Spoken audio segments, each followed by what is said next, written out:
விஷச்சாராயம் அருந்தி உயிரிழந்தோர் வசிக்கும் கருணாபுரம் பகுதியிலிருந்து நமது செய்தியாளர் ஸ்ரீதர் இணைந்திருக்கிறார். அவரிடம் பேசலாம். ஸ்ரீதர், துக்க நிகழ்விற்கு சென்றவர்கள், அருகில் இருப்பவர்கள், உறவினர்கள், அண்டை வீட்டார் அவர்களெல்லாம் சென்று இப்போ அவர்களுடைய வீடும் துக்க வீடாக மாறி இருக்கிறது. நீங்க எந்த வீட்டில் இருக்கிறீங்க? இப்போ அங்க இருக்கக்கூடிய கருணாபுரம் பகுதி மக்கள் என்ன சொல்கிறார்கள்? அவர்களுடைய வேதனையை எவ்வாறு பகிர்ந்து கொள்கிறார்கள்?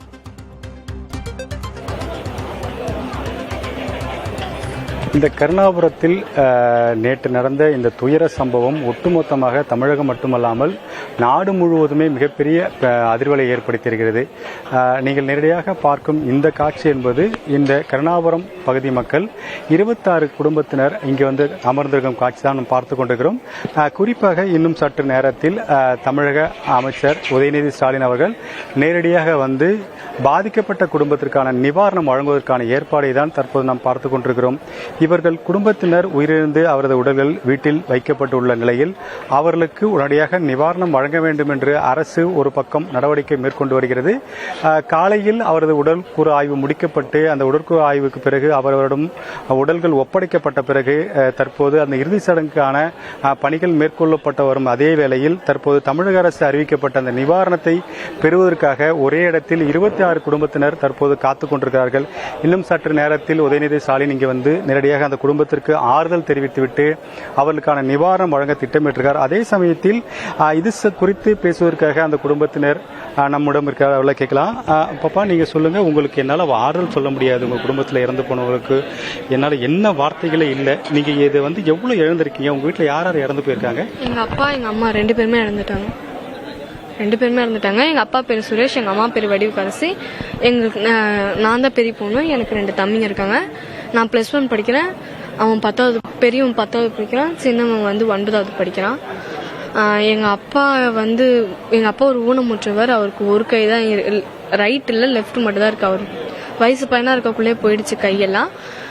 எங்க அப்பா அந்த ரொம்ப ஒரு கையாலே பெயிண்டர். எங்க அம்மா சித்தாள் வேலை பாக்குறாங்க. எங்க அப்பா அந்த ஒரு கையால பெயிண்ட் அடிக்கிறதுனால பெயிண்ட்ல வந்து குடிக்கிற பழக்கம் எங்க அப்பாவுக்கு ரொம்ப அதிகமாயிடுச்சு. எங்க அம்மாவுக்கு அந்த பழக்கம்லாம் கிடையாது. எங்க அம்மா வந்து வேலைக்கு காலைல சமைக்க போவாங்க. அப்புறம் வீட்டுக்கு வேலை முடிச்சு சாயங்காலம் 6 மணி தான் வீட்டுக்கு வருவாங்க.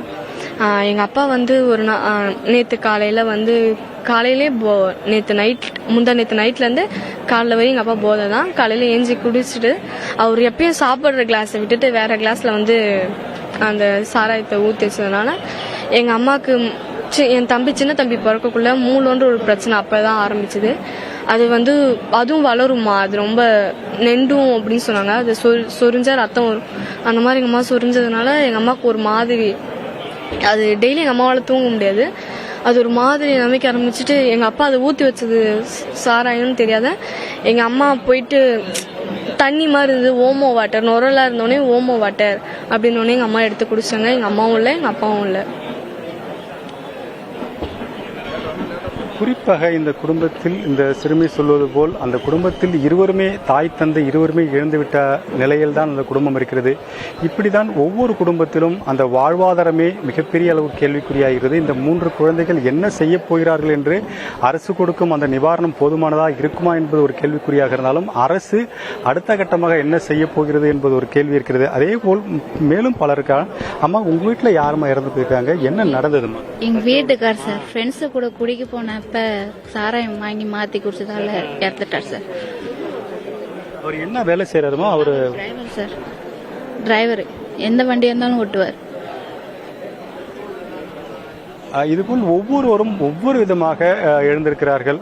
ஐயா, நீங்க வந்து உங்க வீட்டுல யார் இறந்து போயிருக்காங்க? இறந்துட்டாங்க சார். நான் ஒரு மகன் சார். எனக்கு 3 பொண்ணுங்க சார்.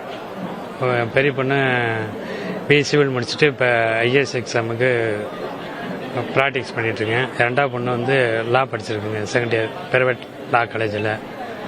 என் பிள்ளைங்களுக்கு படிப்பு செலவு அரசு ஏதாவது பண்ணால் நல்லா இருக்குங்க சார். நான் கேட்குறேன்னு கோச்சிக்காதீங்க, எல்லாருமே பக்கத்து வீட்டில் தான் இருக்கீங்க. எல்லார் வீட்லேயும் இந்த குடிப்பழக்கம் இருக்குதா? எப்படி இந்த குடிப்பழக்கம் உங்களுக்குலாம் ஏற்பட்டுச்சு சார்? எங்கள் அப்பா நாங்கள் வந்து பொறுப்படா குடிச்சிங்க. எங்கள் ஊர் என் தங்கச்சி இங்கே இருக்குங்க. இங்கே வருவார், மலிவாக கிடைக்கிறதுனால இதை வாங்கி சாப்பிட்றாரு. பிராந்தி வாங்கினா ரேட்டு கொஞ்சம் கூடுதலாக கிடைக்கும். இதனா கொஞ்சம் மலிவாக இருக்குன்னு இதை வாங்கி சாப்பிட்டு இது மாதிரி இதுனா எவ்வளவு கிடைக்குதுங்க இங்கே? அது நமக்கு தெரியலைங்க சார். ஒன்றும் அதை பற்றி ஒன்றும் உங்களுக்கு சொல்கிறாங்க, நமக்கு ஒன்றும் தெரியலைங்க சார். குறிப்பாக நீங்கள் கேட்டிருக்கலாம், தமிழக அரசு நடத்தும் அந்த டாஸ்மாக் கடையில் ஒரு குவார்ட்டர் 140 ரூபாய் வரைக்கும் விற்பனை செய்யப்படுகிறார்கள். ஆனால் இங்கு 30 ரூபாயில் ஆரம்பித்து 60 ரூபாய்க்குள் இந்த போதை கிடைக்கும் காரணத்தினால் இதை பயன்படுத்துவதாக சொல்லப்படுகிறது. இந்த பகுதியில் இருக்கும் மக்கள் பெரும்பாலும் இதுபோல்தான் பயன்படுத்துகிறார்கள். டாஸ்மாக் கடைக்கு சென்றால் 140 ரூபாய் செலவாகும். ஆனால் இதுபோல் கள்ளத்தனமாக விஷசாராயம் கிடைக்கும் இடத்தில் சென்று மதுவுக்காகவும் போதைக்காகவும் இதை பயன்படுத்தும் காரணத்தால் இதுபோல் ஏற்பட்டிருக்கிறது. அம்மா, உங்க வீட்டில் யாருமே இறந்திருக்காங்க? நான் அந்த கேள்வி ரொம்ப கஷ்டப்பட்டு தான் கேட்கிறேன். எனக்கு வார்த்தைகள் வேற கேட்கறதுக்கு. யார் இறந்திருக்காங்க, எப்படி நீங்க பாதிக்கப்பட்டிருக்கீங்க? உங்க வீட்டுல யாருக்கு இந்த மாதிரி குடிப்பழக்கம் அதிகமா இருக்குது? எங்க வீட்டுக்காரங்க சார்.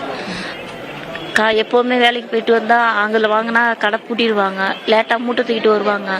இது 12 மணி 10-11 மணி வரைக்கும் திறந்துருக்கும். இதுல போய் வாங்கினா கம்மி, ஒரு பாக்கெட் 60 ரூபா, 2 பாக்கெட் 120 ரூபான்னு கொடுத்து இதை வாங்கி சாப்பிடுவாங்க. அது மாரி நேற்று வாங்கி சாப்பிட்டு இருந்தாரு. வீட்டுக்கு வந்து சாப்பிட்டு சோறு போடுங்கன்னு சொன்னாங்க.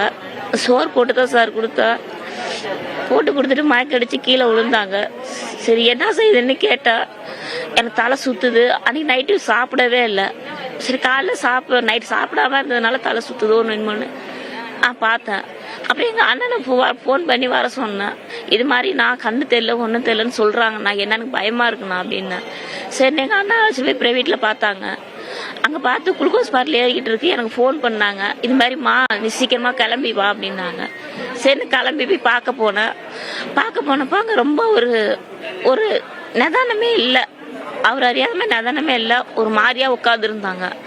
எனக்கு காலெல்லாம் கடுக்குது, எனக்கு கண்ணெல்லாம் மறைக்குது, நீலாம் எனக்கு தலைக்கெல்லாம் தெரியுதுன்னு சொன்னாங்க. அதுக்கிட்டே அந்த சார் பார்த்துட்டு இங்கே பார்க்க முடியாது, நீங்கள் ஜிஹெச் கொண்டு போங்க, அவங்க எதா இருந்தாலும் ஸ்கேன் பண்ணி எடுத்து பார்ப்பாங்கன்னு சொன்னாங்க.